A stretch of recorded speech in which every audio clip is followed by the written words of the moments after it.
Michelle, please. Hopefully this will be heavy one of these days. This box is the place that you're going to put your prayer requests.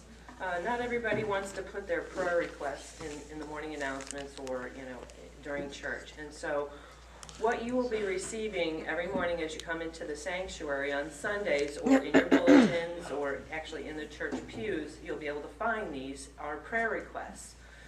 The prayer team has been meeting for 6 weeks, okay? And we're praying for all of you. We're praying for all of the church leaders and all of our special needs. And so as we've been doing this, we can't pray about things that we don't know about. So I encourage you to use these prayer requests. Next week, there'll be a bulletin board directly behind the window here above the pew. And we will post your prayer requests so other people can pray for your prayer requests too, if you want them known.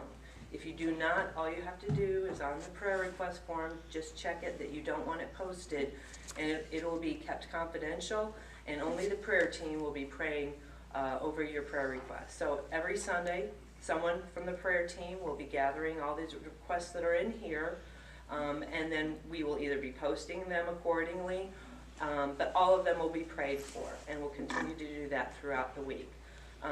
But in order to do so, we really need to hear from you. What are your needs?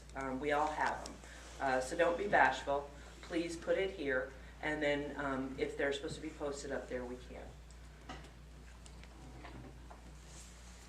No, thank you very much. Now I have, I think, one more announcement. Yes. Now, talking about Reverend McGee and her leadership abilities, I didn't have to, but I went to Presbytery yesterday in Washington, and it was fine, had a good time. And now what I want to share with you is that I had already, in my mastermind, figured out what I was going to do to wish everybody a happy Valentine's Day today, and that was already figured out. Now what happened is that Reverend McGee duplicated yesterday, and that's true, for the good people in Washington, the same thing that I had already planned to do for the good people at UP. Now, what that signifies, either that she and I are on the same spiritual wavelength, or we're both addicted to chocolate. So, I do realize that some purists will be upset, but what I'm going to do is, instead of taking money from everybody, what we're going to do, I will hand this out, and you're welcome to enjoy this during the worship service. During the sermon. And for people who cannot eat the good stuff, there's chocolate that has no sugar in it. So please pass this around.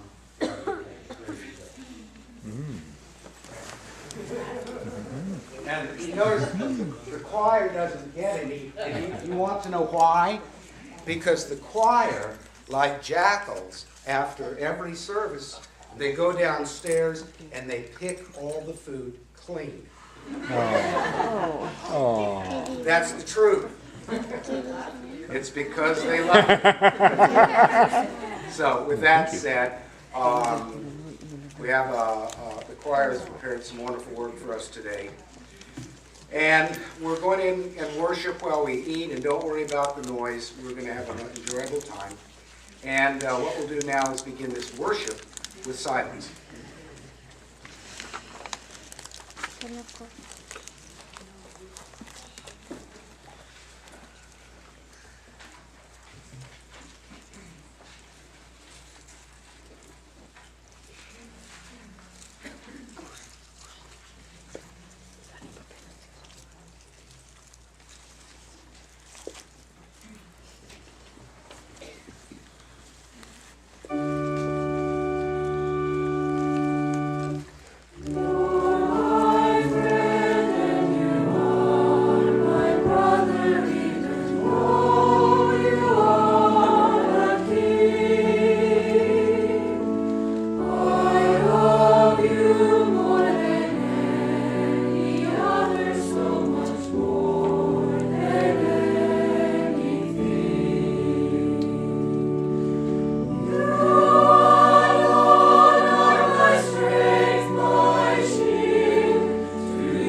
Let your hearts rejoice and receive. Quietly, and may you meditate upon this word of God, which is our call to worship.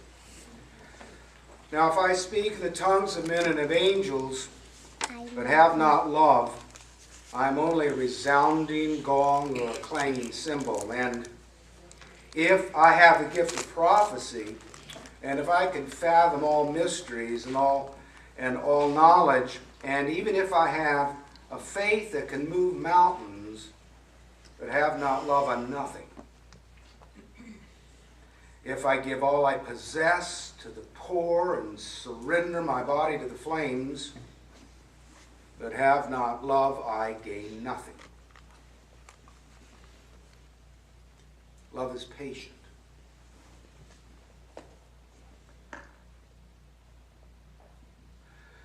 Love is kind. It does not envy. It does not boast. It is not proud.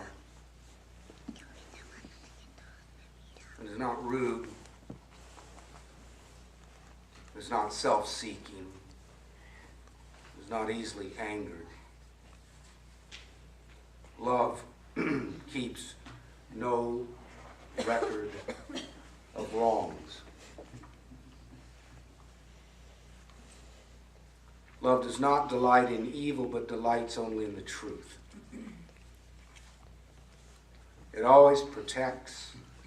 It always trusts. It always hopes. Love always perseveres. Love is eternal. But where there are prophecies, they will cease, and where there are tongues, they will be stilled, and where there is knowledge, it'll pass away. For we know in part, and we prophesy in part, but when perfection comes, the imperfect disappears. When I was a little boy, I talked like a little boy. I thought like a little boy.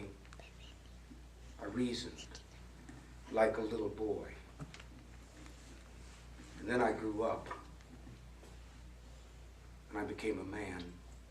And so I put away childish things. Now we see but a poor reflection as in a mirror. Then we shall see face to face. Now I know in part. Then I shall know fully, even as I am fully known. These three remain: faith, hope, love. The greatest is love. Happy Valentine's Day. Miriam, where are you?